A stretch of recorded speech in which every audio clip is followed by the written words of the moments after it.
Vaya pase amigo cuela, Xerera Jorge Román Gómez, voy a dejar a Guaraní Meguá, Aime, Yeta, Poná, Ituzaingó Corrientes, Argentina.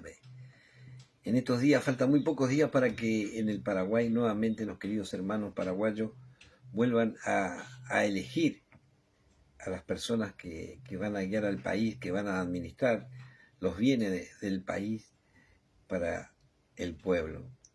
Esta vez yo quiero pedir ayer un EPM Peiporamopona que elijan bien, que elijamos bien. Entre estas personas se encuentra el Caraí Boejara David Galeano Olivera. David Galeano tiene muchísimas virtudes, impresionantes, muchas virtudes que muy pocos hombres tienen en la faz de la tierra.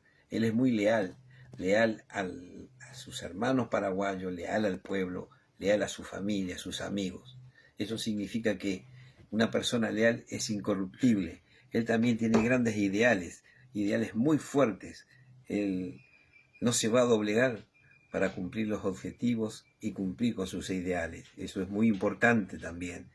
Muy pocas personas poseen ideales, están preparados con un objetivo principal donde saben que tiene que llegar. Él conoce muy bien el valor de la educación para que un país progrese. Él conoce muy bien lo que es la educación para la juventud, para los adultos, para los niños. Él sabe las penurias también y muchas veces las alegrías también que pasan los docentes, aquellos formadores del ciudadano. Así que David es la persona ideal. Pido desde Argentina, nosotros que somos militantes guaraní y trabajamos por el idioma guaraní y conocemos la figura de David Galeano desde el exterior, que lo elijan. Este 30 de abril, lista 8, opción 23, David Galeano Olivera. Toicobé Guaraní.